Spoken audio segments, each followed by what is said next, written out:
Today, I have with me the one, the only Olivia Rondeau. How are you? I'm good. How are you, Larry? Awesome. We got a duo today. You thought there's only one of me? No, it's two. There's one more. I got another one. We are rocking it like there's no tomorrow. I'm so happy to have you here today. But as always, before I go there, guys, please like, comment, share. It does matter. You know, I get shadow banned all the time. You have to help me get around it. So please get out there, click those likes. In fact, if you hate me, click like the mad button or something. I don't care. Click a button, right? Tell me how much you hate me, whatever. Doesn't matter. Like it, comment, share it so that we can keep moving forward. Olivia, you wanted to talk about some stuff today. Tell me what you wanted to talk about.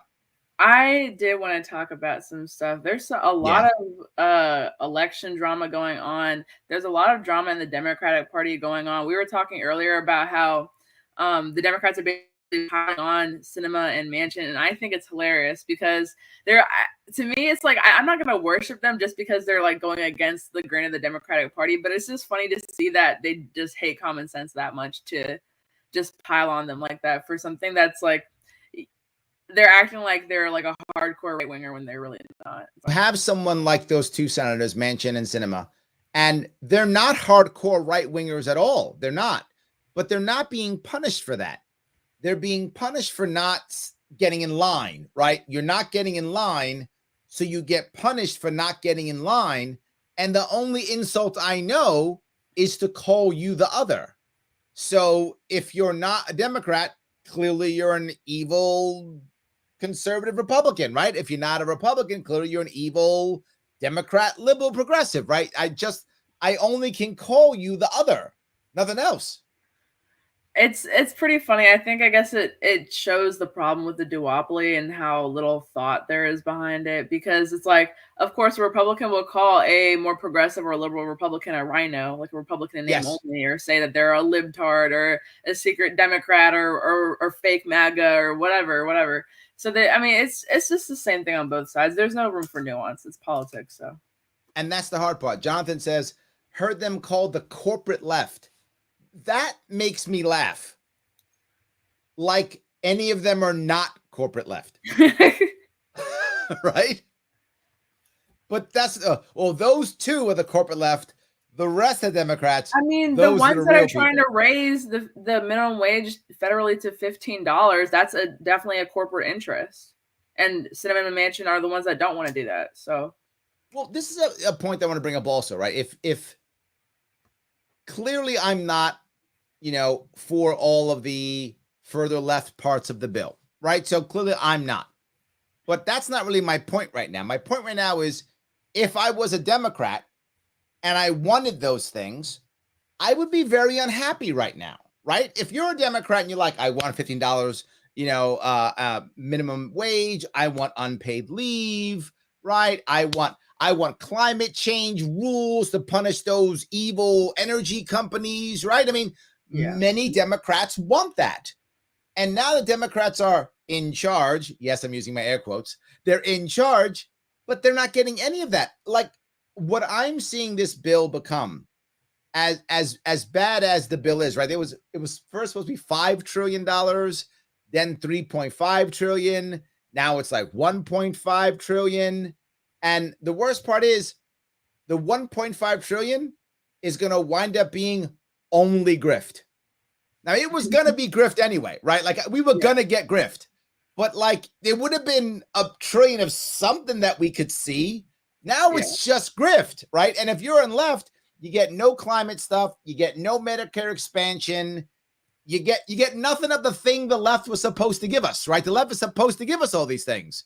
It gives us nothing, more grift, more pain, more taxes. I don't know what they expected, though. I feel like the Democrats never claimed to be progressive. Joe Biden never, I mean, he doesn't claim to be a socialist or anything like that. So I don't know why who are more progressive or socialists or leftists voted for this administration and voted these people into the House and Senate that are just not progressives and never really claimed to be. Because it's like, it's not like people are running on like a Bernie Sanders platform and just not doing it. And a lot of these Democrats are not running on a progressive platform, and they act all surprised that they're just neoliberal. Well, this is the funny thing to bring up also, right? I think that when you look at 2020, the Democrats were united in only one thing. They really hated Trump. Like that was what they were like, I would talk to people in New York City and maybe bring up a couple of policies that were more right-leaning policies. And people would say, oh, that's not a bad policy. Then I'd say, yeah, that's Trump's policy. Oh, I hate that guy. I hate that policy. Like that was the reason why they hated it. It was because it was Trump, not because of the policy itself. The actual policy meant nothing. It was, oh, it's Trump's, therefore bad, right? By default, it didn't matter what it was. So that, to be forward, for Democrats was actually a good thing because it united them all to like, we just got to get rid of Trump. And what I think happened is most Democrats didn't want to go as far left as the Bernie left. And that's why I think they kind of pushed Biden on Democrats. But those far left Democrats, they believed, oh, well, you voted left against Trump. That means you want our ideology. I think they took it as that when it wasn't that. So now they started pushing it. Hey, look, you voted for us. Let's go. But the mainstream Democrats are going, no. We just hated Trump. We hate you too. We just hated Trump more than you, but we hate you also. So now they're fighting. That's how I see it. Do you see the same? That must be so sad to realize. That must be so sad to realize that they just got played. I feel like it has to be so depressing, like just to be there, like, oh my God, we're gonna get like free healthcare, free college, yep, all these types of things, and then no, like all the defund the police crowd got nothing, literally nothing. Yes. Increased police budget, literally nothing. Yes, it is funny to see, right? That in reality, all of that protesting, all of that rioting, all of that everything actually got Democrats virtually nothing. My hope is they'll see that maybe it's the wrong way to go. To be fair, the right's not getting anything either. The right lost the election. The people who were the strongest Trump supporters are actually not doing well. They're not doing well nationally. So the farther right people aren't doing as well as they liked either. And the farther left people aren't doing as well as they like. In reality, the status quo actually won the election. It's I can't say that I'm surprised because I remember even saying during the Trump administration, I was like, I can't wait for a boring president again. I can't wait for something that, it's not trending on Twitter every day. There's not a crazy tweet every day. There's not some crazy quote every day. And the status quo came back. I just feel like people got so tired of dealing with just like crazy, I guess, political theater every day that they just went back to normal political theater, which was just, very, very mundane. And it's the same people that have always been in office. So I get it. I get why it happened. I don't understand why the defund the police crowd and the BLM crowd are surprised by it because this is what always happens. Yes. It's like they don't learn from history. It's like they didn't even look. It's not even history. It's just the Occupy Wall Street 15 years ago. Yeah, no, it's not distant history. It's like they didn't even look at what Biden did in the early 2000s. It's not even. It's like when these people are alive. I feel like being young is not an excuse anymore. Like I was growing up during the Obama administration. I do have memories of Biden, and then looking back, I grew up in high school learning about the Obama administration. It's like it's not that hard to look at the policies and look what he's done and just say, not only is he not a progressive, he's just not even a good person. Like I don't understand what they expected. Well, here's what you're seeing again, right? When it came to Occupy Wall Street, they had some actual real issues, right? There is a wealth gap that's existing. That's true, right? There are problems on Wall Street with companies paying no taxes. That's a real thing. So they got upset and got mad and said, we want some real change and we're going to stay here. And then what did they do? The elite said, how about this culture war? Let's do that instead. We'll have you worried about bathrooms and we'll have you worried about other things that are not us losing money. In fact, you know what we'll do? We'll send like all of our leaders to like sensitivity training. How about that? We'll do that. And people said, we're winning because now we're fighting about bathrooms and sensitivity training. And that was distraction. That was culture war distraction and no actual change. And the new CEO is a woman now. She's a woman. That's correct. The new CEO who's going to oppress you is a woman now. See, now isn't it good now? So right, and the cops who are going to kick in your door now, like 30% are Black or Hispanic. So isn't that better? As they kick your door in and shoot your dog, and they have a little rainbow patch for Pride Month. We'll put a rainbow patch on the tank that rolls down your street. See, isn't that awesome? They'll have a rainbow flag, and I think that's what they want to do. And they're doing it again, by the way. If you see it now, there's no real reform. But now we're talking about, you know what? Let's have more inclusivity in our government. Let's worry about rights of people in our government. Is it white enough? Is it Black enough? Is it gay enough? Is it trans enough? We're asking those questions. And I want to be clear. Those questions do matter, right? Social issues matter. They just can't be the priority.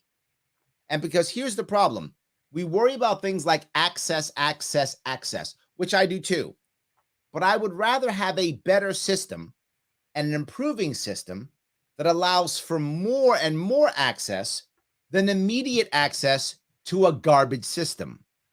And that's what we're doing. We're forcing immediate access to a garbage system. I'd rather start making the better system. And if access is slower, I'm okay with that. Olivia, am I wrong with this? No, I think you're right. And I think it's kind of like just like common sense. I don't understand why people don't see it. Or maybe they're just like willfully ignorant about it. That's probably what it is. I feel like it's emotional. Yeah. Right? Like, you know, when, and I see this all the time, right? When I'm out, I had a guy who was angry about a certain policy. And I said, look, let me tell you how I can realistically fix this policy. And I gave him the realistic way I could do it. He said, yeah, but the other guy, he wants to arrest these guys right now and put them all in jail. I said, that's great. I love that. I said, who's going to put him in jail? Well, yeah, nobody, right? He's yelling things that you like, but it's never going to happen.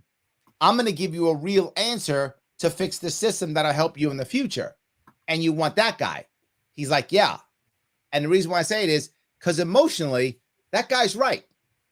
What he's saying feels a whole lot better. It's never going to happen, but it feels a whole lot better. And I think when someone yells these things, it feels a whole lot better.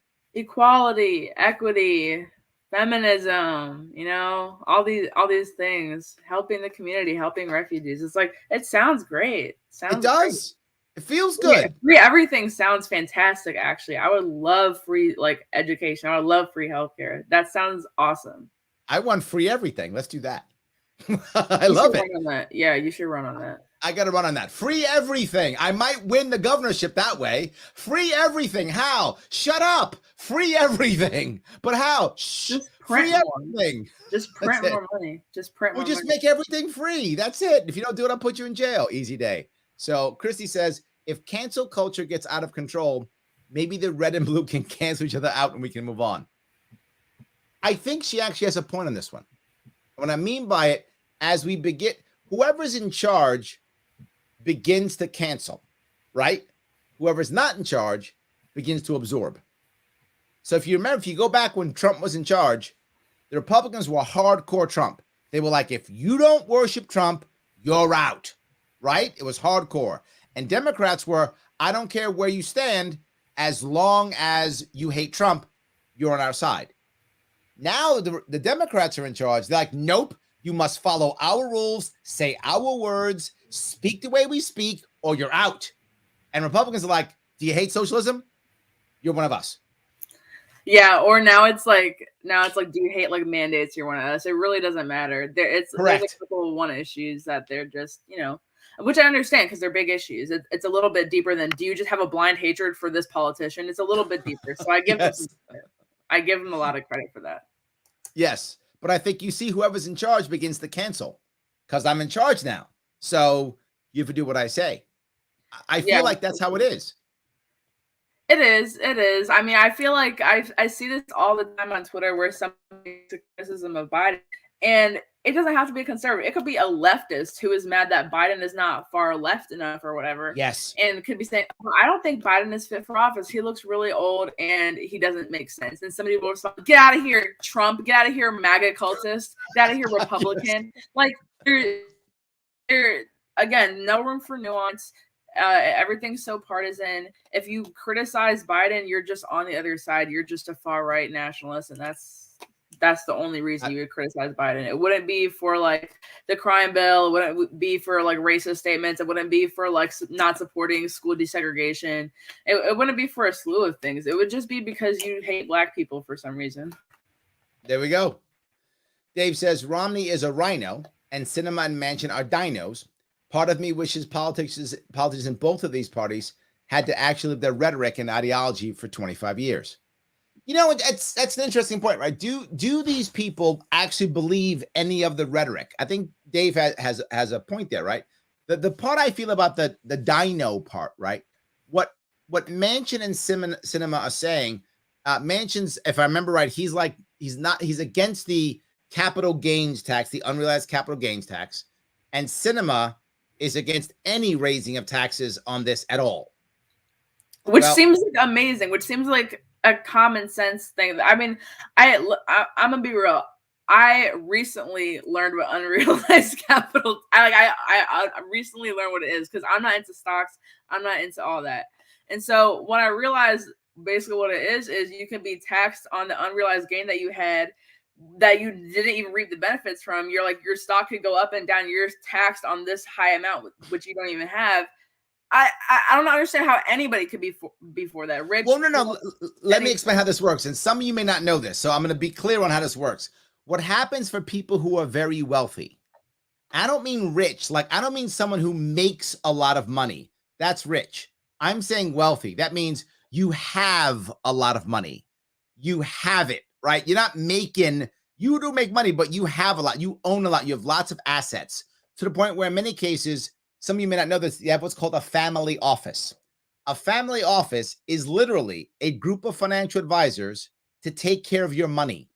You have so much money that you can't take care of it yourself. That's how much money you have. That's wealthy. So you hire an office, a literal company that just deals with all your money. You have so much of it, like all your real estate and all your investments and all your giveaways and all your nonprofits. They control it all, called a family office. Those people have so much money, they often don't sell things. So say, for example, Olivia, I'm so wealthy, I buy an office building. My office building cost me, I don't know, $1 billion in some city, whatever it costs. As time goes on, the value of that building goes up. It was $1 billion. Now it's $2 billion. Well, I pay my taxes once I sell the building. Well, I'm never going to sell that building because I don't want to pay those taxes. So what do? I take a loan against the building. So I get my money without paying my taxes. The only people I pay is my banker, who is already making money on me for my other investments. So he gives me a very cheap loan. And that's how the wealthy do it. And that's the idea behind it, is to get that guy. Now, in theory, that actually makes sense. The problem is, who's going to write the law? The guy that he pays to write the law. So that guy is going to make a law that gives him a loophole, like, you know, if it's a commercial building with over 5,000 units in it, it's immune or something like that. He doesn't pay. And who gets hammered? Me and you, when we buy a house, that's who gets hammered.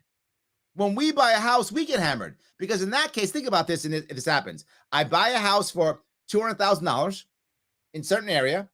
10 years later, it's worth $400,000. I haven't sold it. I'm still living in it. We got to pay taxes on it now as if it's $400,000. Whoa. What are you talking about? Whoa. That's what will happen with you and I. I hope that was clear for everybody watching. Yeah. Was that clearer for you, Olivia? It definitely makes more sense to me. I knew what it was, but I didn't think of it in terms of like large assets like property and stuff. So that paints a clearer picture and makes it seem even worse to like the common person. Not everybody is dabbling in on Wall Street. Not everybody is buying stocks, but you know, most people want to become homeowners. Most people want to become asset owners. Most people, you know, want to build their wealth and maybe pass something down along to their children, have a house or something. And that is going to affect a lot of people negatively. And so for Democrats to be like shaking their fists, like literally have a mob mentality towards Manchin and Sinema over this, I'm at a loss for words. Is this a liberal thing to do? Is this a leftist thing to do? Is this a progressive thing to do? It just seems like it just seems dumb. I don't even understand what the goal is, how they can spin this as like as a Democrat or progressive policy. Well, it's a good. I feel like what's happened is it's not really about progressivism necessarily. It's just about not being the other, right? So whatever the red team does, I want to not be that if I'm blue. Whatever the blue team does, I want to not be that if I'm red. I feel like it's that more than actually progressivism. I mean, in theory, the left should not be canceling anybody, right? The left is supposed to be about First Amendment. It's supposed to be about the Bill of Rights, right? They're supposed to be progressive, but that's not what they are. Nowhere near, right? Isn't it supposed to be the right is the conservative and don't say the bad words? It's supposed to be the conservatives. I feel like everything switched because like classical liberalism makes a lot of sense to me. I don't agree with everything about it, but those were the Democrats of like, ye old times, probably when you were a child or something. Yes, a million years ago. Absolutely. But I got to give you, the Democrats were at their strongest, I feel, when they were anti-war, like the anti-Vietnam War in the 60s and the early 70s. That's when you got strong Democrats who were anti-war saying something that's right. After that, I don't know what happened to Democrats. I don't know what happened. Like completely like lack of principles. I feel like the hippies of like the 60s that were against Vietnam, I could get down with that. I could. Absolutely. That is something to stand for. That is something to protest for. People got arrested for protesting it. People got arrested for, dodging the draft. That was like a crazy time. And then, at the same time, Republicans are like freaking out over like rock and roll and sending their kids to rehab for smoking weed and stuff. So it was like, the Republicans were not cool. And now it's the left that's always trying to cancel things for being offensive and cancel music and cancel art and cancel shows and cancel Netflix Dave Chappelle specials. And now the Republicans are the ones that are like being like, hey, maybe we shouldn't be bombing all these brown people. Maybe we shouldn't do that. Absolutely. It's crazy. I agree. So Melissa brings up the party, the Libertarian Party. There's a ton of infighting in this party. This is true. Libertarian parties having the same problems, right? Blue-pilled versus red-pilled. Left libertarians are woke, right libertarians are alt-right. I think we have the same problems in our party. My gut says not as bad, and this is my feeling, Melissa, because we have bigger enemies. So I feel like while we have problems, I feel like it's not as bad. Olivia, where do you stand on that? I think the fact that we're even having these problems because, excuse me, in the Democrat Party, there is nobody that they're going to call a white nationalist or alt-right or anything. They might say that Kirsten Sinema is like, she should just switch parties and be a Republican, but nobody's calling her a racist, alt-right, white supremacist, blah, blah, blah, blah, blah. And in the Republican Party, we have people that are, he's kind of a rhino. He's a little bit too progressive, but nobody in the Republican Party is a communist or a socialist or super far left, right? Okay. And so because we realize that the duopoly is so much more important, like fighting against that, people put their problems aside to be in a Libertarian Party. So I feel like just by nature of there being this clash between like the far right and the far left in the LP, I think that actually shows something good because they recognize that there's a bigger enemy. So they're going to, they're going to be in the same party. They're going to fight a little bit, but they're going to vote the same way. They're going to, caucus and build coalitions and work together. So if they're going to fight, they're going to fight. I think that liberty unity is possible when it comes down to it. Oh, I like how optimistic you are. Melissa, she's optimistic. I like that. There we go. I love it. That's Dave's talking to someone else, not me. Sorry about that. There we go. All right. Timothy says we need a taxpayer bill of rights for the federal side like Colorado has. That's not a bad idea. I mean, I don't know if libertarians do that because we don't want to even validate taxation. But look, if we could start with the Bill of Rights, maybe that's the right beginning, a Bill of Rights for taxation, maybe. So I'm unfamiliar with the taxation Bill of Rights in Colorado.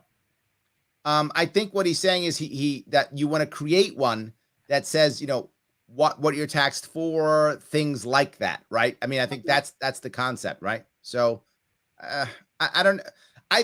again, to Ryan's point, taxation is theft. So do we want to validate theft? I don't know. I think it's could a tax Bill of Rights be a first step, or does a tax Bill of Rights validate taxation to a point that libertarians wouldn't be able to handle that? Let me see if I can find the Colorado's taxation Bill of Rights. Libertarians have to stop being super idealist. I think they should take what they can get at sometimes. I think it might have wouldn't been be the first person to say that. Well, I think, and I'm a big Thomas Massey fan, and so I remember I was a little bit disappointed when I believe it was him. Somebody correct me if I'm wrong, but I believe it was him that voted like against a bill that would, I think, that was closer to decriminalization of marijuana or legalization of marijuana, and it wasn't as far as he would like it, so he ended up voting against it. And I was like, come on, dude, like it isn't gonna be closer. I get when people are Puritan and people stick to their principles no matter what, but I think there's compromise to be made in some places. Let me see if I can grab this. I have a bit. I found it here. This is the Colorado Constitution, Article 10, Taxpayer Bill of Rights, and it talks about the fiscal year, what it's for, taxation exemptions. This just seems like tax bills right now. It seems like this. I'm not seeing a Bill of Rights here. I guess it's talking about what can be. Oh, okay. A property that shall be exempt. There's something here. See, household furnishings, personal effects. Okay, so I guess it's saying what can't be taxed. All right, I guess that's something. I don't know. There we go. Ditches and canals can't be taxed. That's kind of weird, but anyway. So I guess it's something. I didn't know that they were ever taxed. I didn't know you could tax ditches, but I guess you can. And look, the government will tax anything it can. Now it taxes holes in the ground. I love it. Amazing. Amazing. That's pretty funny. So it's saying what year it starts. Maybe, right? Maybe. I don't know. What's your gut, Olivia? What do you think? Now that you've read through a little bit of it, it doesn't seem like it would do a whole lot. I'm not sure how substantial that is or how effective it is. So now I'm kind of going back to your point, like, is this just going to validate some things that shouldn't be validated? Because I thought it was going to be like, no taxes above this percent of your income, like something okay, really good, you know, like no taxes above 10%. Like I was ready for that. So I no taxes on ditches. All right. I guess. Yeah, I guess. I'm not sure. I'm impressed by that one. Yeah. Tax someone's hole in the ground. Fine, I guess. Okay, yes. So can you bring up the new comment from Ryan? Because I wanted to read it. Ryan, which one? I believe Massey? Yeah. Yeah, I believe Massey voted against marijuana legalization because it was a federal tax tied to it. We don't have a federal tax on alcohol, do we? Yeah. So I guess that's what I was referring to. It was some time ago, so my memory on it was kind of fuzzy. And obviously, no, we don't have a federal tax on all alcohol. And Dave says we do have a tax on alcohol. I don't know. Federal? I thought we just had a state tax on it. I don't think we have federal either, but I could be wrong. Does anybody happen to know if we actually have a federal tax on alcohol? I'm not sure if that's true. And I know we have federal control over alcohol. That I know. The federal government decides what alcohol is which, what is what. The federal government does that. I didn't know if there was a tax on it, but go ahead, please, Olivia. I was just going to say, either way, that's not right. I'm not saying that putting a tax on marijuana is right, but I would rather let people out of jail and not let people be incarcerated if it was legalized. So we can fight the taxation all we want. I think that ruining people's lives and ruining families is a little bit more important. And so I get that Massey's trying to stick to his principles, and I 100% agree with him, like 98% of the time. That was just in that little 2% of the time. I was like, come on, man. Like, think about the bigger picture here. Yeah. Logic says compromise okay, but no compromise concerning 2A. No more gun control law, not one more, but that's just me. I agree with it. Yeah, I'm not fighting you on that logic. Go ahead, Olivia, go ahead. I feel like there's a couple of things that you can't compromise on. It's like the First Amendment and the Second Amendment are like the two most important things that you just should never give an inch on, you know? Yeah. And I would go one step further. I agree with your logic is that first, no more new gun laws. Then let's stop peeling them back. right? No more new is not enough, if that makes any sense. That's a good place to start. I think if we had that was the let's stop it from going forward, and then we began to move it, maybe, right? Then okay. Melissa's on your side. She goes, Olivia, I agree on libertarian puritanism. She's with you. Absolutely. Thank you, Melissa. She agrees. Yes. And what you just brought up about no new gun laws is not enough. I agree with that. And that's something that a lot of gun lobby groups don't even care about. Like the NRA has just said, I believe, what's the guy's name? Wayne LaPierre or whatever, the guy that's in charge of the NRA or was in charge of the NRA. He did a speech at, I think, CPAC, the most recent CPAC or maybe CPAC last year, that was talking about Democrats should just stop making gun control laws. They have enough already in the books and they should just enforce that. And I was like, they should just enforce what's on the books? All right, so you think Chicago should just be without guns, DC should just be without guns, New York City should just be without guns, all these like urban black areas should just be without guns. He literally just came out and said that. Like literally, let's enforce the gun laws, which are overwhelmingly in poor urban areas, and leave the rest of us like white Republicans alone. That's basically what he said. Yes, I know, yes. Alone. Y'all can do what you want, enforce your own gun control, leave us alone, just no more new stuff. And I was like, oh my God. And then I realized that a lot of people feel that way. The NRA is the largest gun lobby, and he is the head and face of it. So it's not like some secret leaked document. He got up there at CPAC, the Conservative Political Action Conference, and said that. Yes. And the worst part is, where's most of the violence? In those poor cities. Yes. In those poor cities with the most strict gun laws, that's where all the gun violence is, in those places. In New York City, literally, some of the worst, if not the worst, gun laws in the country. We found 5 guns in 2 days in New York City schools. Can you make it any more illegal? The guns are illegal. It's government property. It's a school, and they're minors. Illegal on every level, and it's New York City. It's still 5. What else can you do? How much more illegal can you make it? Do you make it that the second you see the gun, you execute everyone in the room? I mean, I don't know how that works. I don't know what else you can do. And he's like, yeah, go ahead. Look, I'm not an NRA fan. Obviously, I prefer Gun Owners of America tremendously to NRA. I definitely prefer Gun Owners of America, because the NRA just accepts whatever the Republican status quo is. GOA doesn't. So I'm a bigger fan of GOA for sure. That's just my view. People, you'll like who you like. No, I'm a GOA fan. I definitely like GOA. So the video I told you, I'm still editing, but it'll be up soon. The video I told you where I was at this like survival and emergency preparedness seminar in Richmond, which was put on by a bunch of like Black Guns Matter people and community activists. The Gun Owners of America sponsored it. They paid for the venue. They paid for everything. They had a table set up there, exchange contact information. And now we're talking about stuff. And I, they take a like severe no tolerance stance, severe no compromise. I mean, they were talking about giving violent felons back their Second Amendment rights. They don't care. They don't care. Actually with them. Gun control. No, not one little bit of gun control. And that's why I respect them. Well, look, I'm actually with them on that. And some people think I'm crazy when I say it, but my point is, whether you're a violent felon or not, once you've paid your debt to society, whatever that is, right? You've done your time. Once you get out, you get your rights back. To include Second Amendment rights. Now, you don't want them to have guns in prison. Okay, fine with that. I'm not fighting you on that one, right? You can keep the no guns in prison part, right?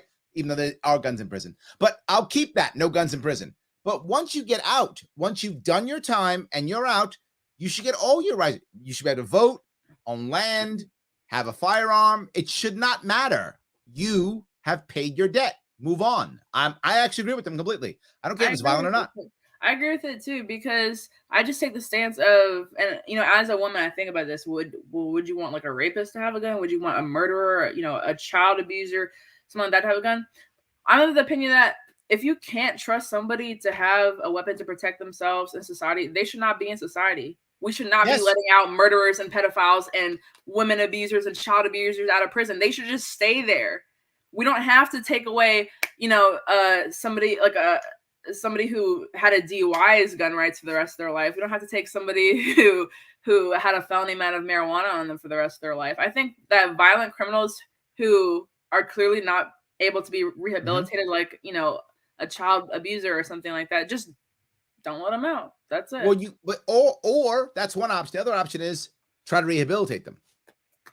No, I think rehabilitation is definitely possible. I just think, like, Yes. as a woman, I can't stomach letting, like, you know, a violent rapist ever have a gun or ever be out of prison. So I'm just like, I think, to me, it's a non-issue when people bring up that argument. Let me go one step further. Let's say I'm this violent rapist and I can't have a gun. What will I do? I'm a violent rapist. You could get a knife. You could beat somebody up. You could. I'll get an illegal gun. You can't stop me from having a gun. I just can't have a legal gun. So I won't have a legal gun when I go rape someone. I'll have an illegal gun when I rape somebody. So when I go back to jail, I'll go to jail for 30 years plus 5 for having an illegal gun. That's the difference, but it's not going to stop me from being the bad guy that I am, right? Or I'll use a knife or a bat or whatever. Whatever. But if I'm that violent guy, I'll just get a gun anyway. Kids in New York City have guns. You going to stop a violent rapist from getting a gun? No, you can't outlaw guns. You can't stop guns. You can only stop legal guns. So I'll just have an illegal one, right? That's what I'll have. So again, maybe I'll get extra time the next time I'm a terrible person, but I'm still going to be a terrible person. And this reminds me, because I was when I was editing that War on Drugs video I had put up on the channel like last week, I was watching a bunch of your speeches and, you know, podcast appearances on the War on Drugs. I think you might have said this at your speech at Columbia, because that was one of the videos that I watched. But you were basically talking about how putting these people on the other side of the law in terms of drugs creates this black market with guns. So the same thing can be applied to guns. Putting these people on the other side of the law, like somebody who, let's say I have a felony. I know in Maryland, above 50 pounds of marijuana, that's a felony charge. I don't have 50 pounds of marijuana. I'm just saying you got 49. You got 49.5 right now. I got you. The reason I know that, but it's not the reason you guys think. Anyways, should I be able to not have a gun when I get out of prison? I didn't commit anything violent. I am a felon, but I've done nothing to harm anybody. Basically, my crime was victimless. For my personal protection, let's say I want to get an illegal gun. Now I'm on the other side of the law. Now, if somebody breaks into my house and I have to shoot somebody, now if somebody's following me home and I have to pull my gun out, I can't call the police. I'm a criminal. That's correct. I have another felony. That's another felony. I'm going back to prison. Yes. Because you're creating these laws, you're creating a black market, and you're creating people who are helpless on the other side of the law. Because another thing you said in that speech was, we all have guns, even if you don't have a gun. You just rent yours. You call the cops and your guns come. But if you are a felon and you have something on you, like an illegal amount of drug or of a drug or an illegal gun, you can't. Correct. You can't. Yes. Somebody said end all victimless crime laws. I agree. 100%. Absolutely. So Missy says, support the Sharpe Way. Yes, you can support the Sharpe Way. She's right. You can like and comment and share, and it's free. Absolutely. But something else you can do. You know our sponsors. I tell you every single time. It's the Advocates for Self-Government. They're our sponsors. They have tons of tests and surveys on their website, theadvocates.org. The one I want to talk about is what we're talking about today. Respect. Human respect. You can take the human respect test. Click that link right there. It's in the description. Click that link. Head on over there. Take that test. If you've taken it, awesome. If you haven't, share it. Sorry, if you haven't taken it. If you have taken it, share anyway. Just take it and share it. Why do these tests matter so much? Because it makes people talk about the actual issues and not just left-right paradigm. And I want people talking about the issues. And these tests and these surveys get people talking about the issues. And that's what I want. So please do that. It does matter. It makes my sponsors happy, and they keep the show going. If you want to help yourself, no worries. Patreon.com/SharpeWay. Throw a couple bucks our way. $10, $25, whatever you can per month to keep this show going. It does matter. So thank you very much for that. So I'm sorry, I kind of cut you off a little bit there. Logic is yelling, cancel Dave Chappelle. You know, the problem with cancel culture that I'm going to bring up right now is it only cancels the weak. It doesn't cancel the strong. Yeah, Dave you kind of Chappelle have can to say agree whatever to he get wants. canceled. You have to kind of submit and just take it if you're going to get canceled. But he said, I don't care. Yes. And no. And that's it. And yes, people watched it. People liked it. I mean, the critics didn't like it. If you go on like Rotten Tomato, you can see that the movie critics and the comedy critics rated it pretty low, but the audience ratings were pretty high, as Dave Chappelle's audience ratings always pretty much are. So, I mean, that just shows it for itself. I mean, the corporate media and mainstream media can cancel you, but, you know, the audience is not going to change their opinion because the audience is your fans. Well, there's the issue, right? The thing that you have to think about is if you're some up and coming comedian, right, you have to worry. Because if you're an up and coming comedian, you can be canceled, right? Because you're going to go to smaller venues. And if enough loud people show up at that venue, they'll say, you can't come here. And literally, you'll be canceled. But if Dave Chappelle wants to come to your venue, you don't care who shows up. You're letting Dave Chappelle come to your venue. It doesn't matter, right? He's a powerhouse. So the powerful go wherever they want, right? So if Chappelle wants to go to your small comedy club, you're saying, yeah, you don't care who else is out front. But Larry Sharpe, upcoming, comedian, you go, Larry, get out of here, man. You're going to kill me. Get out. They don't care. So that's the problem with the cancel culture. It actually winds up only punishing the weak and not punishing the strong. And that's the part that bothers me. It definitely does bother me. It's one of those things where I have to criticize some aspects of cancel culture. And some aspects of cancel culture are just the free market. If you're saying something that's horrible and offensive and people don't want to pay you to say things anymore, that's kind of what happens. But we can still critique it. We can still critique what people are, not paying you for or firing you for, because, I don't think it's one size fits all. It's like if I'm a comedian and I go up there and start I start throwing rocks at trans people in the audience and I'm like, boo, get out of here. And I'm like, haha, it's a joke. And people don't want to pay me to be a comedian anymore. That's kind of my fault. But that's cancel culture. But here's my difference though, right? So let's say you do that and you throw rocks at trans, please don't throw rocks at trans people, but let's assume you decide to do something that, right? Cancel culture should be, look at what Olivia did. She threw rocks at trans people, thought it was a joke. That's horrible. That's distasteful. That's cruel. That's dehumanizing. She should no one should do that. Olivia, why would you do that? Say sorry. Stop doing that. Stand up and say it right. And what should happen is you go, you know what, Larry, you're right. I thought it was a joke. I thought it would be funny. I was way wrong for doing that. I shouldn't be throwing rocks. I'm sorry about that. That action was bad. And people go, yeah, she recognized that. Life is good. Move on. The action is attacked, not you. But what if I was like, I'm glad I threw those rocks at those trans people and I'll do it again. Hold on. Now, let me go back to what I'm saying. I'm saying what should happen. Okay. I'm not saying what does happen, right? This is my perfect world thing, right? Okay. In my perfect world, we would attack the action. You would recognize the action is wrong, admit it, say it was wrong, and move on. That would be Larry's perfect world with unicorns and leprechauns, right? Okay. That's not what happens, right? What happens is the second you do it, I call you a transphobe, a racist, a horrible human being, a Nazi. I attack you directly, specifically, you personally. The action is now irrelevant. You are personally now a bad human being that I can now dehumanize. So you dehumanize people with your action. And in retrospect, and now in response, I dehumanize you, and you now are no longer allowed to do anything ever again, ever.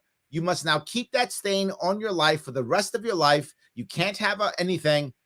That's not the right way, because what I've just done, but the second way is I've told you your only option is to fight back, because if you don't fight back, you are destroyed. So you must fight back, and you must double down, and you must say, I'm glad I did it. And you must say, to hell with them. If you don't, you lose. In my first scenario, if you were the one rare person who said that, you would really be that bad person and worthy of the things that I said to you. What I'm saying is, in the current world, I say that without even finding out if you're worthy of it. I just immediately assume you're evil, versus saying your actions were bad. What do you think? And you would go, you know what? Those are crappy actions. You're right. No. You're evil. That's my point on what should versus what does. You know what? That I agree with that, and that actually sounds plausible because I feel like that's happened a couple times already in the media. I believe it was Nick Cannon who was being canceled for saying something that was anti-Semitic. I don't remember what he said, so if it was or wasn't, I don't even know. But I remember he like did an interview. Like I think he sat down with a rabbi or something, and I think the Jewish community sat down with Nick Cannon and like educated him on things to not say, and then he apologized, and then he went back to his show. And it was fine. And that's what should happen about it. And he's not canceled. So yes, I don't know.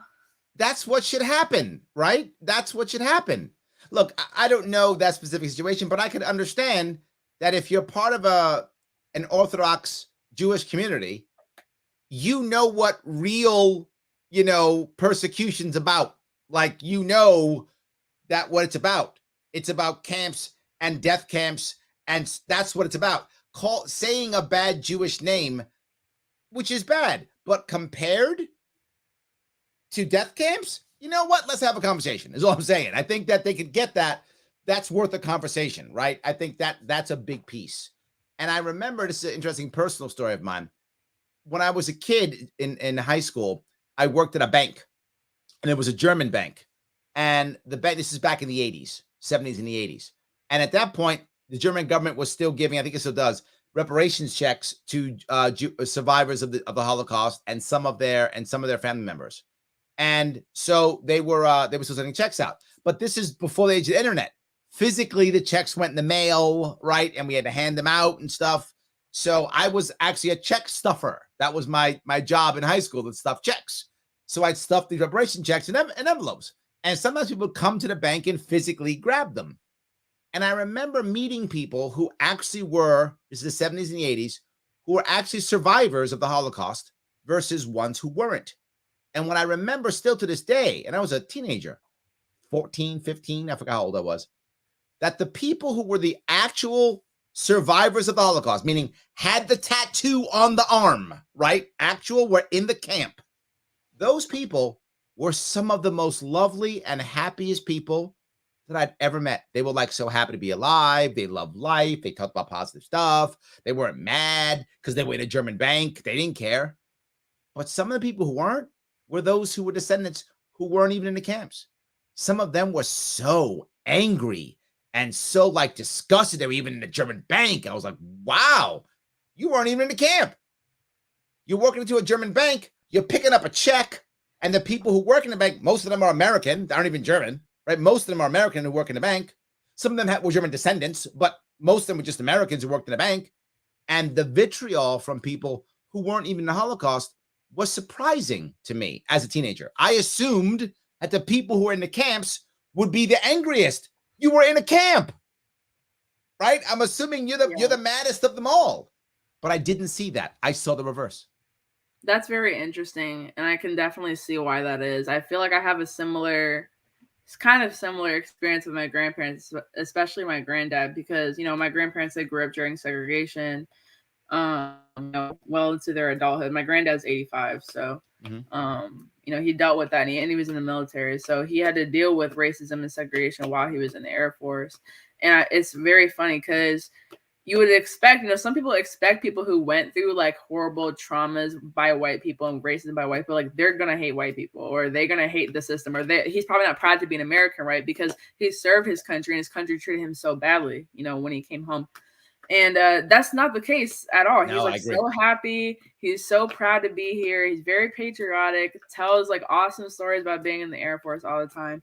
Is just so happy to be here in general. I've gotten so many questions actually, and I don't know if you've experienced this because you're biracial as well, but people have always asked me like, are your grandparents okay with you being mixed? Like, are your Black grandparents okay with having like, a white daughter-in-law or like half white grandchildren? And they love my mom so much. They love us so much. And it's just not a thing that they think about. But in contrast, today, a lot of people my age are on this whole, like, I hate white people. I hate America. I hate, like, my ancestors suffered for this, and I don't even want to be here. I want to go back to Africa. But it's like the people who overcame that, they're like just trying to live their life and reap the benefits of overcoming that. They're not trying to Absolutely. overthrow anything. They're glad they made it. They're glad they're here. Absolutely. Dave says, real people that experience real oppression, not the liberal idiots who get misgendered or joked on. I'm glad he brought that up. There are two things that this reminds me of, right? I remember people talking to me about this. Larry, if you run for governor, you're gonna have people get mad at you if you say something wrong, you've said bad things, whatever. And what I say is, and people see me on the show do it. If I've said something that seems wrong, I ask if I've hurt the individual. There's an individual who's bothered or hurt by it. And if there's an individual who's bothered or hurt by what I said, very often I will literally just apologize to that individual. I'm not trying to hurt an individual or a person. But usually the people who are the loudest are not the person who's hurt. It's the person who thinks others should be hurt. So they get upset and start going, Larry, you've insulted the trans community. And I say, are you trans? Well, no. Are you hurt by it? Well, no, but you said this bad thing. So you're just mad. Yeah, I'm mad. And my response if you're mad is take a hike. I don't care if you're mad. I'm not apologizing to you. Take a hike. Have a nice day. I don't care. However, if you are hurt by it, I will tell you I'm sorry if I hurt you. And there's a difference, right? If you're someone who I actually hurt, right? Who says, Larry, that thing you said hurt me. 95% of the time I'm going to apologize to you because I don't want to hurt you. But if you're someone who's mad because you think I said something you don't like, take a hike. I don't care what you have to say. Bye. Bye. Don't care. Don't ever watch me again. Pack your trash. Don't care. That's how I feel. The best part is when it's white people trying to say you did something wrong for the Black community. Yes. That's why I'm like, okay, bye. Like, seriously, Yes. get out of my face right now because I'm like not going to be nice to you. I honestly, I feel like such like hatred and vitriol for white liberals who come to me telling me that I'm like a sellout or I'm doing something to disappoint. I've had this one white lady on Twitter said I was disappointing my ancestors. That really. Oh my God. That was like the worst thing she could possibly. I honestly call me the N-word. I would rather you call me the N-word than say some dumb stuff like that because it's like, yes, you're like a 30-year white woman. What do you know about oppression? What do you know about it? What do you know about it? Like literally. Let me be very clear. I want to defend her in one way. Does she know about oppression? Maybe as a woman, she might. Right? I don't know what she's been through. Perhaps she's been oppressed as a woman. Maybe I don't know her background.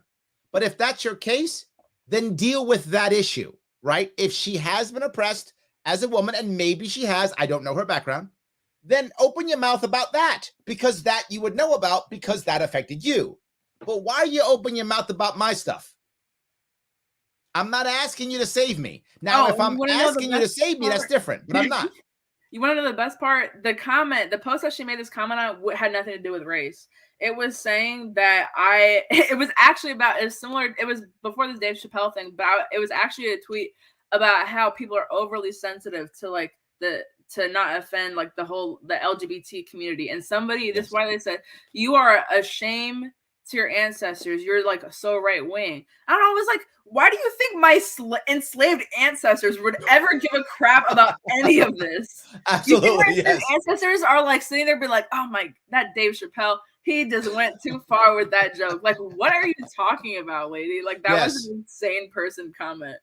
My ancestors who were shackled on a slave ship, yeah, they cared about whether or not Dave Chappelle went too far at a gay joke. They're not concerned. Not their issue. So that's why I hesitate to say that she knew what oppression was or had been oppressed before, because the post was not about oppressing anybody. She just brought up my oppressed ancestors for zero reason. Well, Dave brings up something. He brings the Uncle Ben and the Aunt Jemima are getting divorced, right? Ben was seeing Mrs. Butterworth on the side. Cute. But no, wow, we went down a weird road here, but that's fine. I'm happy we're on this road. I want to bring up the Uncle Ben and Aunt Jemima piece.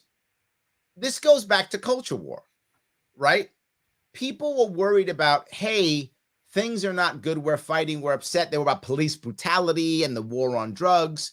And instead of us deciding, let's end the war on drugs, or let's end the lockdowns, or let's change how we police, any of those things, instead we said, well, I'll pull Uncle Ben off the rice box. How about that, right? I'll pull Aunt Jemima off the syrup.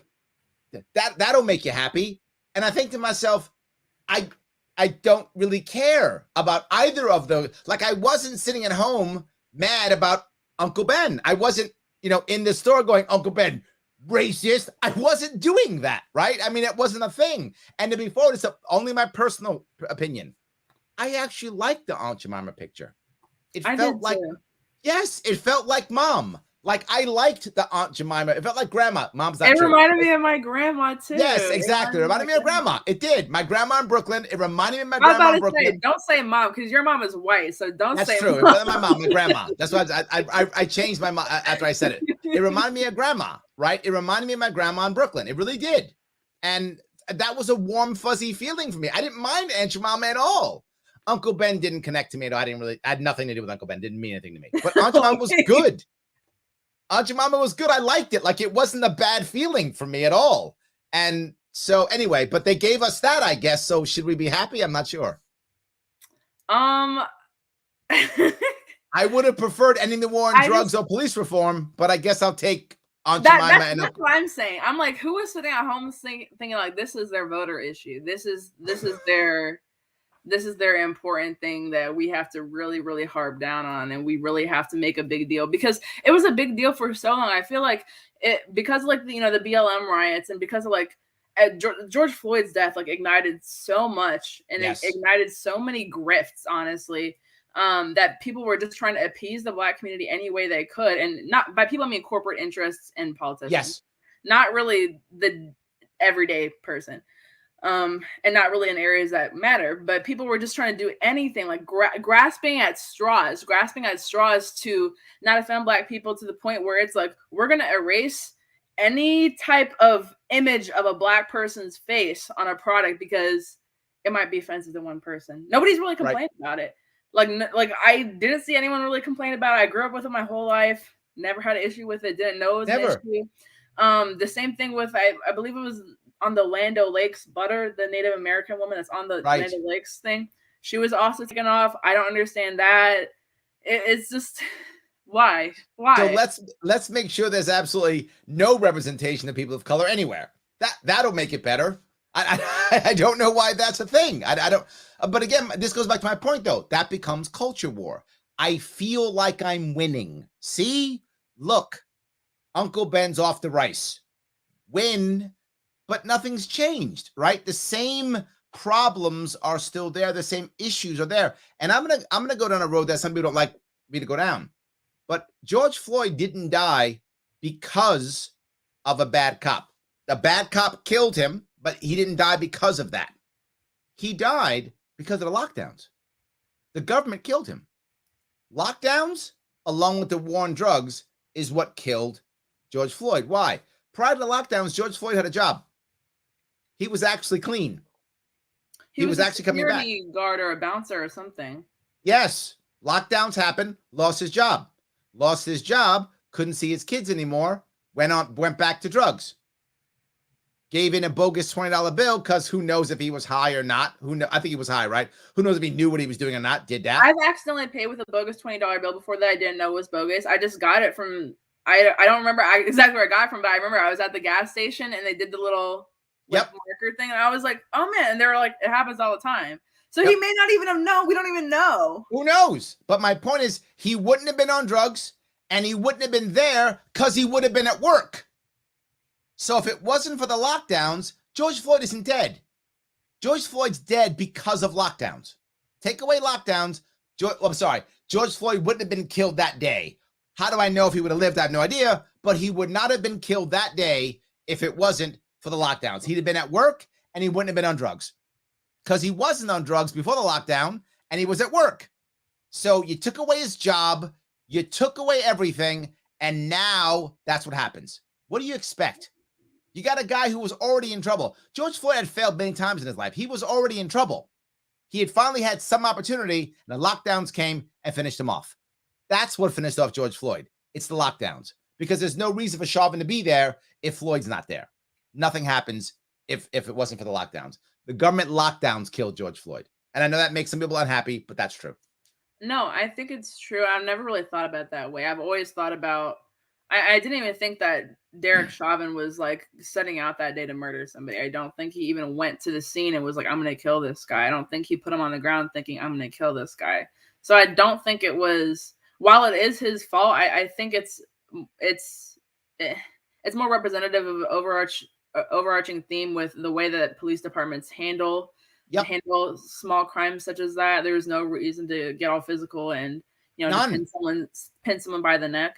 But it wasn't the police handbook. It was in their training. So that's what they were taught to do. So I don't think he was setting out there to murder somebody, but that's the end result. So it's indicative of what they're taught to do. And as you said, it's even more of the overarching theme of what even put these people in place today to begin with. What even led him down this path back to relapse on drugs. Yes, absolutely. So that's my biggest piece with that. Nothing changed. And what's changed? There's still fentanyl on the streets. There's still drugs. The war on drugs is still going on. What's changed? There's still lockdowns, right? There's still all of that stuff, right? Shelly just says something I didn't know. Shelly says George Floyd was a volunteer at his church. The government shut down his church. Well, I didn't even know that. Wow. I didn't know either. Well, you know this. A lot of people, not everybody, obviously, not everyone is spiritual, but a lot of people use the church as a way, as a community, to help them get over their addiction. That's a common issue. You use your community. For some people, that's church. Many people in the Black community, that's church. So he went to the church to find a community so he could, you know, get off his addiction. And the government said, no church, so no community, and no job, so no purpose. So no community and no purpose to an addict. They're going to go back. I'm not, you know, what are you going to do? You're going to go back. The government decided to end his life, and the government did. It really makes me sad because, you know, like AA and NA, they're all held in churches. Alcoholics Anonymous is a religious organization, technically. They're all held in churches. Churches are put on by religious organizations. It's like, just think about people in the last year who were about to get their chip, and then AA is canceled and everything is locked down. And even when you get to go back to AA, it's on Zoom and it's virtual. You can't talk to people face to face. You can't pull somebody aside to confess something or get some advice on something or to vent about something. And now you relapse and you're looking at yourself like, oh my God, like I couldn't do it. But the government is the one that took away your resources. I'm telling you, and look, my mother was an addict. I know what it's like to have an addict in your life.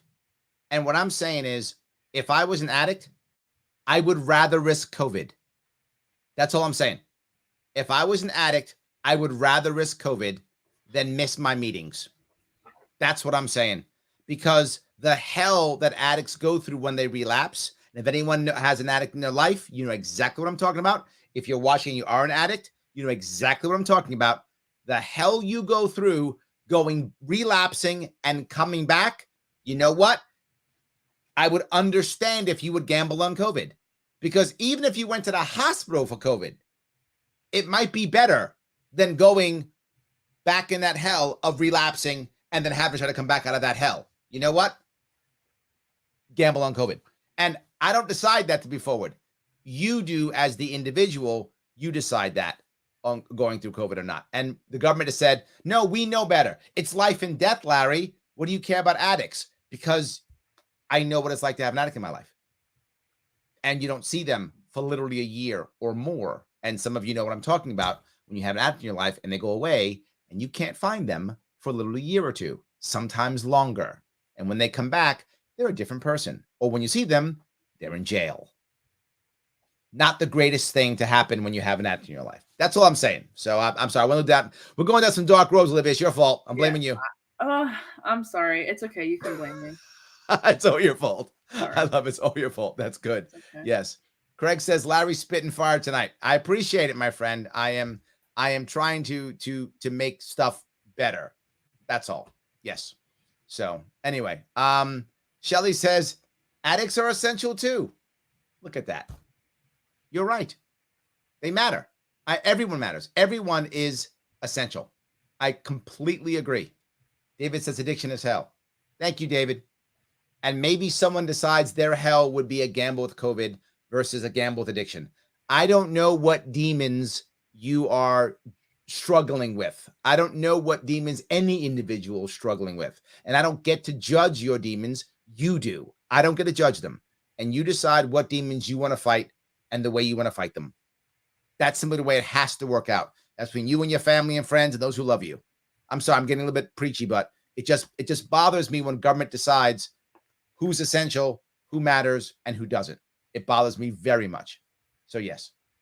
Anyway, yes. Michael says you can't hate the people that feed you. That's true. Uncle Ben fed me too. That's true. They both did. But he did nothing for you. You felt no emotional connection to Uncle Ben. I didn't. And I got to tell you, it's funny, you know, I didn't. I didn't feel anything towards him. I liked Aunt Jemima. I didn't feel anything towards Uncle Ben. I didn't feel anything. I don't know why. I don't know. Is that a bad thing? Should I have felt closer to Uncle Ben? I don't know about that. It just seems a little bit sad.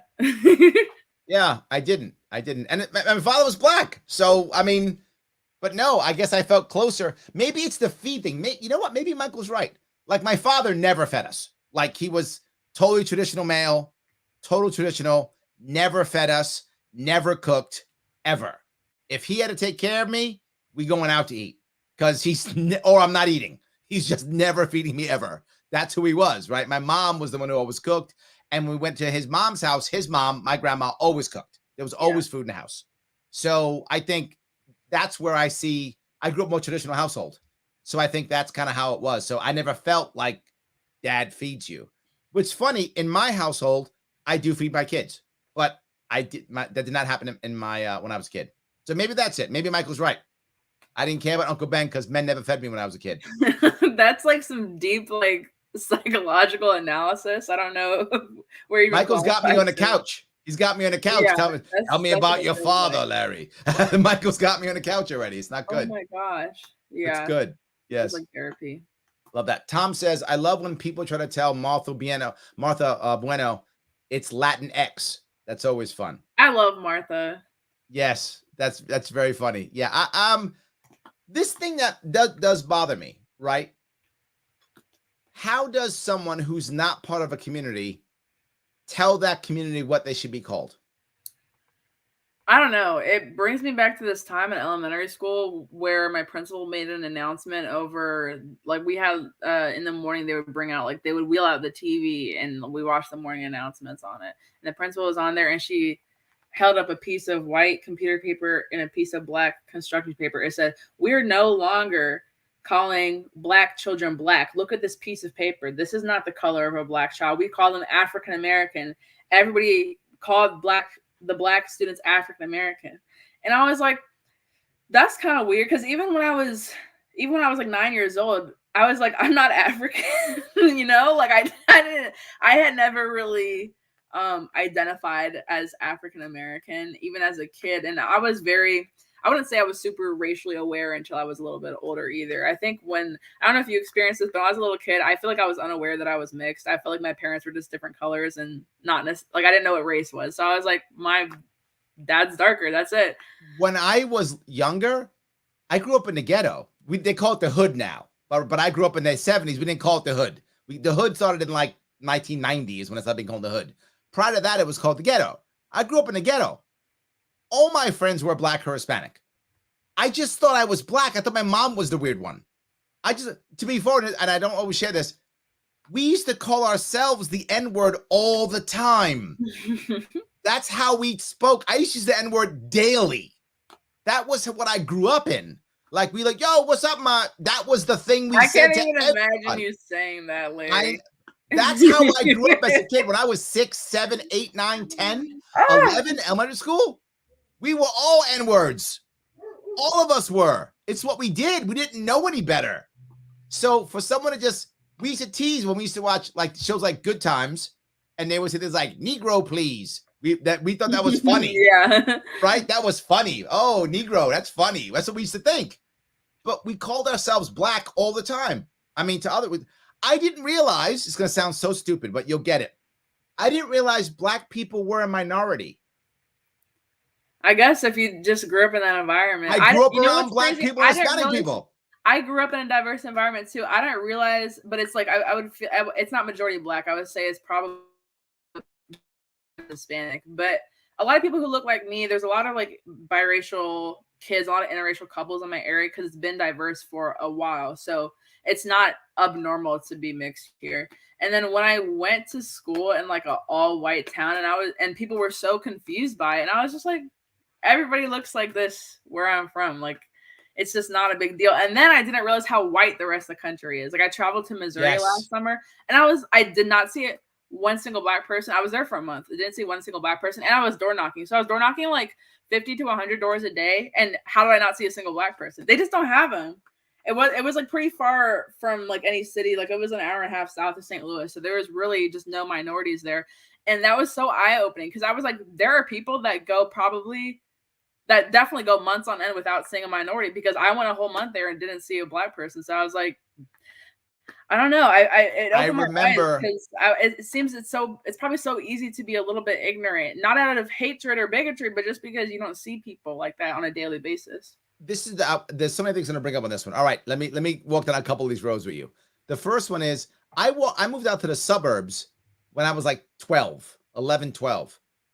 Oh my God. It was like, wow, okay, I get it. Black people minority. Like, I didn't get that. Like, I got it. It was really big for me. I had to change my speech pattern. I had to change how I talked, the words I used. I didn't realize how in the 70s Bronx, that's the origin of rap. Like, I grew up where rap originated. So all the cool slang I was using in elementary school, because we were making it up in the Bronx. So I got out to Long Island and no one knew the cool words anymore. So I was doing the cool words and they were like, what language is that? I thought you were super cool though. Like, you brought all the cool hip new slang to the school. No, because it was so foreign. It wasn't. I had to stop it. I was weird. Oh, okay. I think they thought you were weird for a different reason. I think probably, but this sounds better. I don't think it's just that's my excuse. I'm gonna act like I was. But yeah, it was a big change for me to all of a sudden go from most of my friends being black or Hispanic, mostly black, to almost all my friends being white. It was a really big change, cultural shift for me. And in high school, most of my friends, the vast majority were white. It was a whole different change. Elementary school, they were all black. All of a sudden, high school, they're all white. So it was a big difference for me in that regard. So things change a lot in my mindset, trying to go into both sides of that. But in reality, I learned a lot making that change. And then I joined the Marine Corps. Now, when I joined the Marine Corps, I went to boot camp, and I'm 17 years old when I joined the Marine Corps. All the kids, it's 1985. All the kids are joining. Many of them had never seen somebody who wasn't like them. That was a common thing. And again, to your point, they weren't being mean. They just didn't know any better. They're like touching your hair and stuff. Yeah, like they just didn't. Well, we didn't have any hair. They shaved their head. Oh, we didn't have any hair. It's boot camp. We didn't have any hair. So yeah, but like they were learning. Wow, like people. I remember it's the craziest thing for me. I remember that they were teaching us, and some of you who are in the military will remember this. In the 80s, they were teaching us literally how to get dressed. And they were saying, put on your underwear now. Put on both shoes now. Put on both socks. Like, each one is called going by the numbers. And as a group, we all put it on. I was wondering, why do you do that? Because there were people who didn't wear underwear. Like, they come from areas where you don't wear shoes. Like, that wasn't a thing. Like, they wouldn't wear shoes and they wouldn't wear underwear. That was a thing, which in my mind, living in the concrete jungle. No, tell me what these areas are. What states they don't wear underwear in? I want to know. There were, and again, this is coming from out of the 80s. These are many rural areas, particularly in the South and the West, where the people just woke up and walked around with no shoes on. They put on their overalls. Went to the store, went into town with no shoes, no underwear. Yes. Why do you think they have signs that say no shirt, no shoes, no service? I feel like I only see those at like beach towns where somebody might be like walking around. We only see those in beach towns. You're right. But they actually have that in other areas where they have to say no guns allowed in the store, no guns in the they have to have signs, no guns allowed in the government building. And the sign is not of a handgun. The sign is of a guy with a rifle over his back. That's the sign. It's rifle over the back.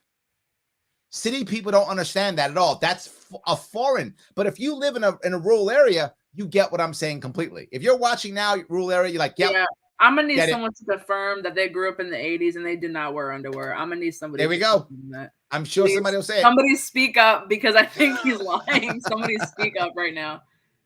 Yes, it's totally true. I'm just saying, yes, absolutely.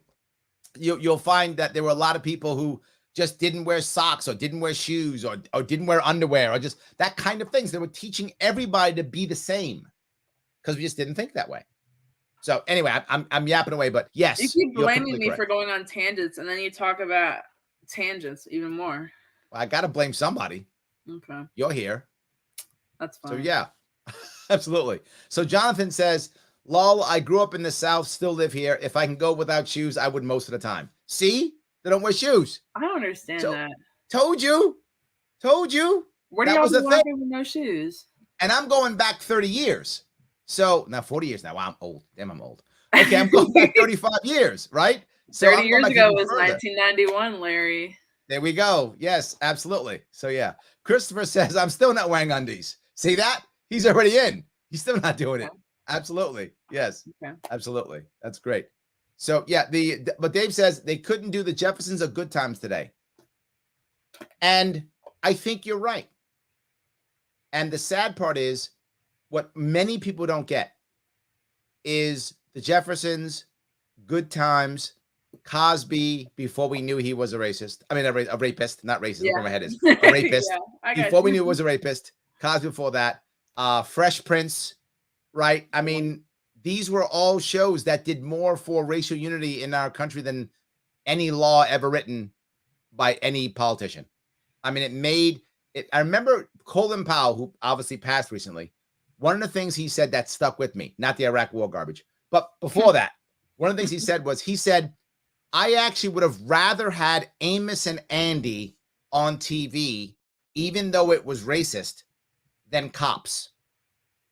And he said, because what Cops did was dehumanize black people to the American public. But what Amos and Andy did is show black people in a family. Even though it was racist, they were in a family, which means the average American could go, yeah, I get that. I have a family too. And it's a very interesting point. So, yeah, yes. That is a good point. I think that is a good point because people may even see somebody in a family on TV and even recognize the negative portrayal and be like, they're just like me. Why are they portraying them that way? You know? There we go. Yeah, absolutely. So anyway, we have yapped away. Let me do one more thing if I could. Remember, guys, like, comment, and share. If you like the show, what we're doing, then like, comment, and share it if you enjoy it. And of course, support our sponsors. Heading over, click that link. It's theadvocates.org. Take the human respect test and share your results. And if you've already taken it, take that link and put it in something else. Put it on Twitter, put it on Instagram, put it on Facebook and say, hey, take this test. It's important that you do this because our sponsors like it. It keeps our sponsors happy. They keep supporting the show. It does matter. If you want to support the show, patreon.com/Sharpeway. Throw us $10 a month to keep this going. Of course, please. I hope you are enjoying it. So, Olivia, let me ask you, is there something that you want to bring up before we wrap this up? Yes. So we were going to also talk about the Virginia election. Oh, yes. Yeah, specifically McCaul's comments on education lately that have been making a lot of people really mad. So in short, Terry McAuliffe, who is the Democratic candidate for the Virginia gubernatorial election, he had said that basically he wants to take the control of the school and education system and away from the parents and basically give it to the government. He wants to control education and not let parents have a say in it. And when he was approached by this in a parking lot leaving when the speech where he said this, a disgruntled parent came up to him and said, if parents should not control the education of our children, then who? And then he responded to him and said, are you vaccinated? Get away from me. And left. Because the guy who approached him, he happened to not be wearing a mask. So instead of, giving him a short, 1 minute answer, he said, are you vaccinated? Get away from me, and left. So I just wanted to touch on that because it seems like one of those issues that Republicans can take onto and just knock it out of the park. And they're not really doing that. I feel this is one of those issues where it's so simple. You can appeal to so many different demographics on this. Do poor and urban communities, do Black people want the big, scary white man controlled government controlling their children's education? No. You know, I don't think anybody does, though, right? I mean, literally, it doesn't seem something that people want. Then they did a poll among Virginia Democrats. I don't know the sample size, and I can't tell you the pollster because I forgot. But it was something like 70% of Virginia Democrats supported this statement by McAuliffe. And then I want to know what percentage were parents, though. Because it may sound all good on paper, like, you know, I want to make sure the government is making sure every child gets an equal education. If you don't have a child in the school system, you may think that that's what the school system is doing. But if you have a child in the school system, or if you recently graduated, because I don't have a kid, but I was in the public school system not too long ago, and I know what goes on there. I have a brother that's still in high school. I know what goes on there. So I'd like to know, you know, more specific consensus on that in terms of like people who actually are close to the education system. Well, I'm going to give you some news that most people probably don't know. I pulled my youngest daughter out of school. We homeschool now. How old is she? She's 11. I couldn't keep my kid in prison anymore. I just couldn't do it. I was like, she's in jail. I'm not sending my kid to prison anymore. I'm pulling her out.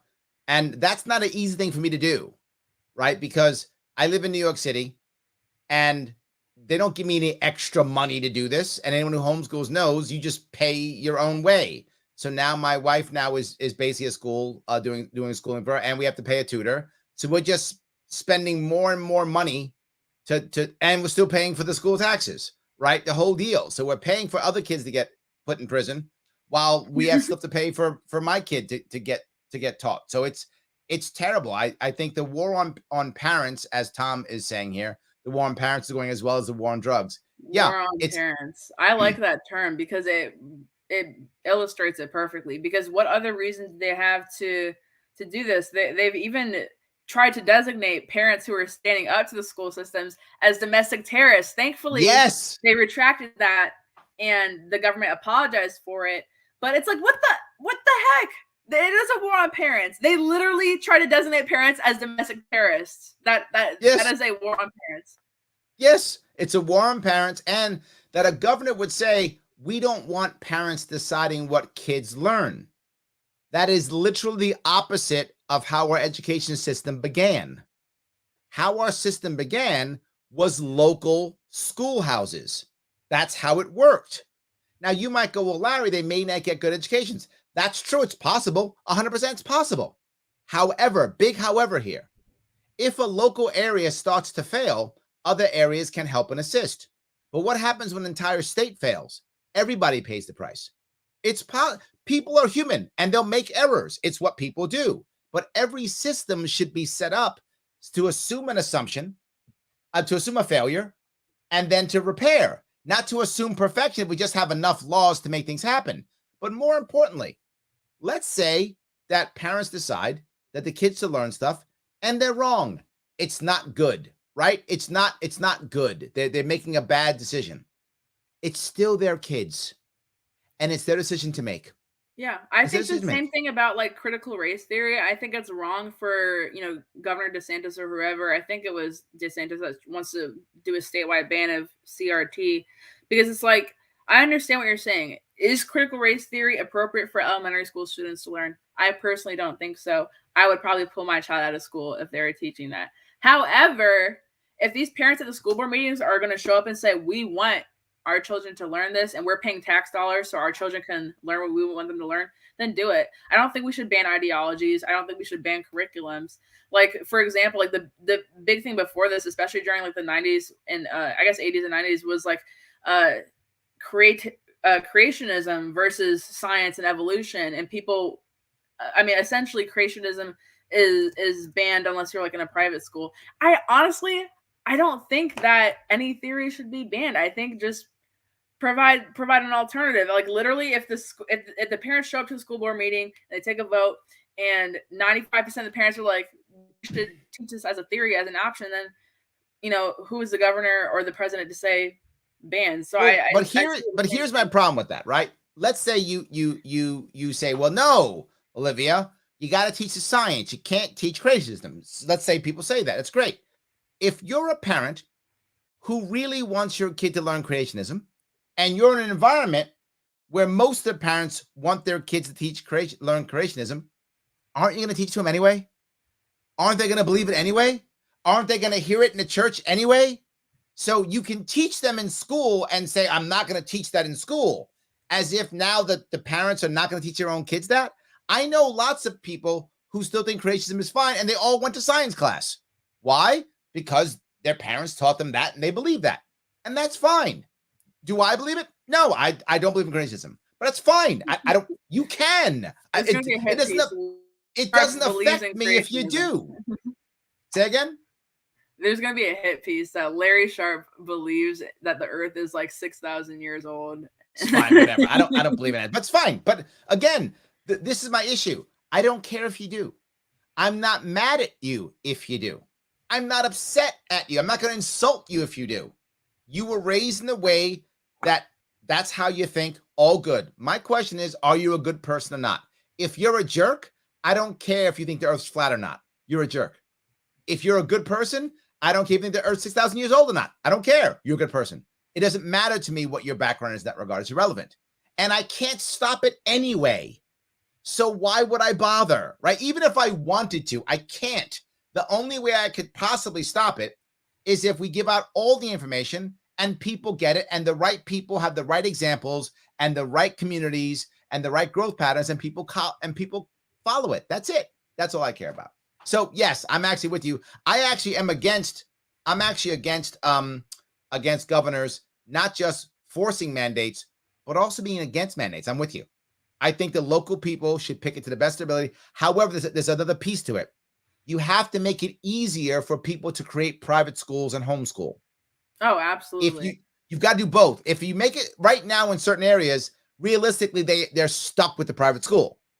If you're stuck with public school. If in certain areas you're stuck with public school, then making CRT mandatory or not mandatory affects a lot of people who may want it or may not want it. But if you have a system to where it's easy to create private schools and easy to homeschool, maybe you're a parent who doesn't care. CRT, whatever, I don't care. Just give my kid education, I don't care. Then you won't care. And the people who care will vote for it or against it, and you'll be fine. But if you're a parent I want my kid to know it, okay, you can go to the private school and they'll teach it. It's fine. So I think if you make it easier for people to make more schools, then I'm with you. My worry is for some communities, they're stuck with the public school no matter what.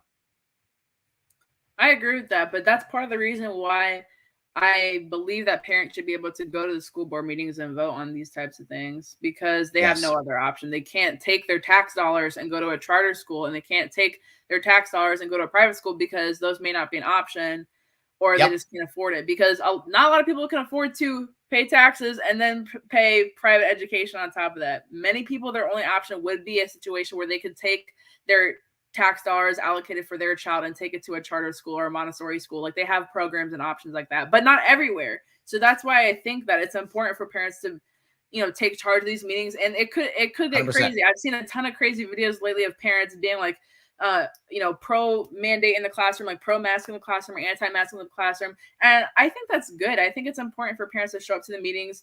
Honestly, even if the parents are pro mask in the classroom, which I'm really not, as long as they're showing up, because that still goes against what McAuliffe is saying, is that parents should not have say in their children's education.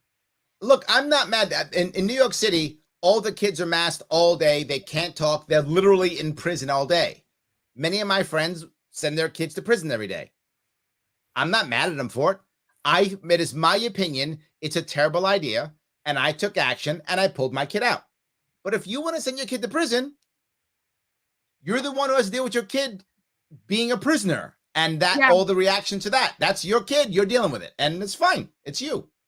It's fine and it's you, but you can't fault anybody else for taking their kids out of the school. People act like people are right-wing extremists and, again, domestic terrorists for doing things like that, when it's like people forget the reason that people even have kids. People don't have kids so the government can raise them and teach them and nurture them and take care of them and get them jobs. People have kids so they can do that for their kids. I don't understand why people are begging the government to take care of my kid, teach my kid, educate my kid. That's your job.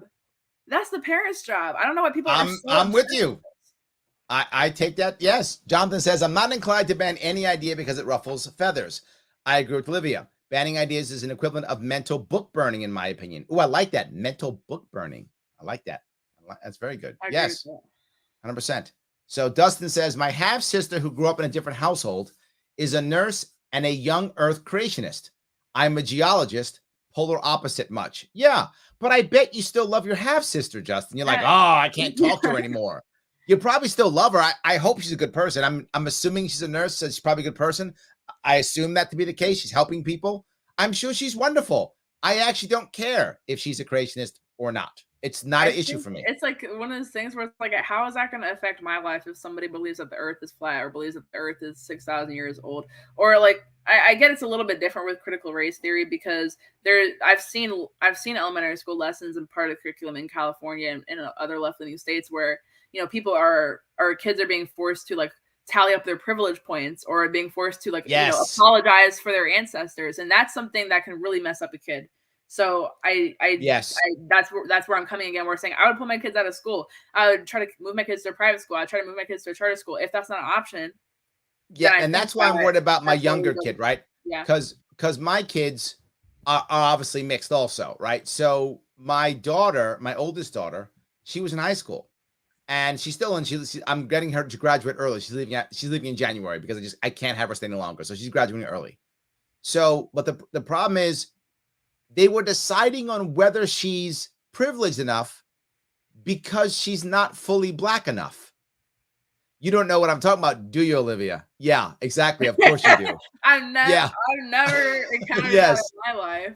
Absolutely. Yes. So is she Black enough? I mean, how does that make a kid who's particularly a girl who's 15, 16, 17, already dealing with her own ideas of what is it to be a woman, womanhood, adulthood, what is my attractiveness level? Where do I fit in life? All the things that teenagers, girls and boys, in my case, daughter, but all teenagers are thinking, right? Where do they fit in life? Is you start thinking that when you're 14, 15, 16, 17, that's it. My daughter's deal with CRT at that age. So is she privileged enough?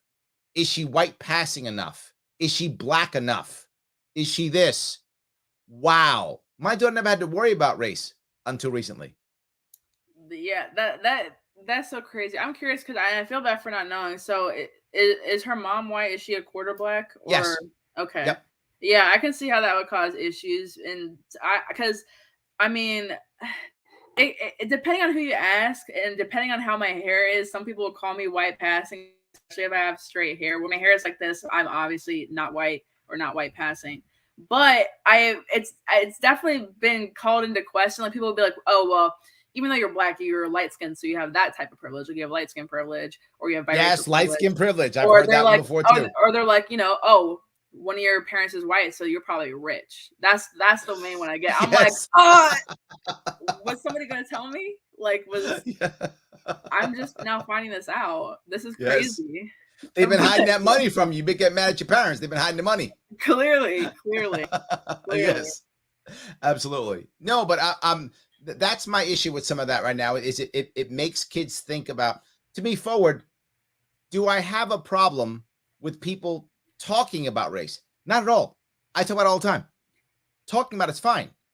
It's when you start assigning blame and responsibility, that's when I start having an issue. And trying to fit like a one size fits all privilege thing, because is a NFL player and a factory worker who are both Black, do they have the same level of privilege? No, clearly not. Yes, but it's like this one size fits all thing. And then when they realize that's an issue, then they start doing intersectionality, and that makes it even worse. So now they make it even further. They take it one step further. So like there's the level of the Black man, right? Then there's like a gay Black man, and he's like way down here. Right. It doesn't matter if he's a billionaire, but it's just because he fits into another even more minority box, then it's like less privilege, I guess. Right. It can be a serious problem. I agree. All right. So I think when it comes to Virginia, McAuliffe is a bad guy. However, Virginia's pretty blue. My gut says he still wins.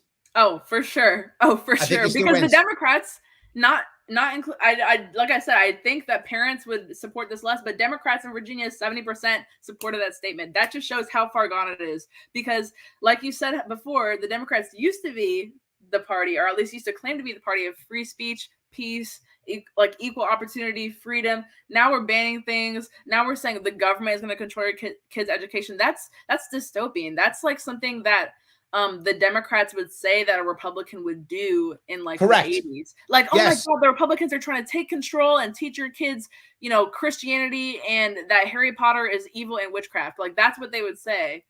If this was if this wasn't 2021, if this was 1971, no one would believe Democrats were doing this.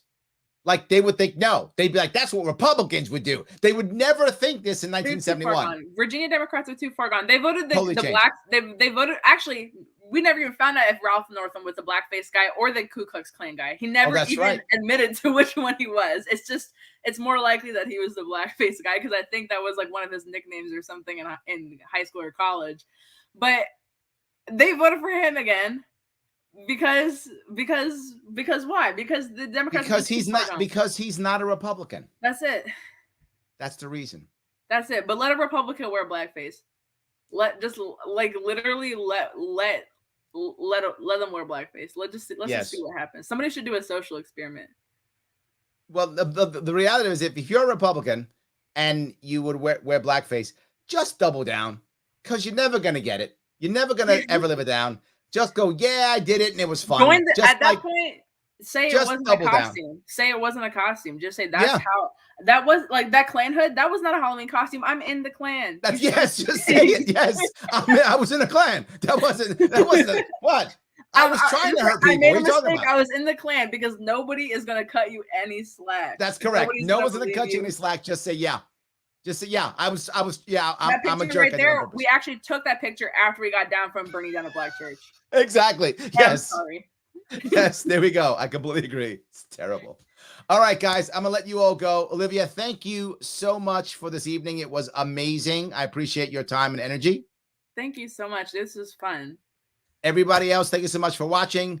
Remember, this show is going to be on again tomorrow, probably about 8. You will see more and more of Olivia. I will see you all very soon.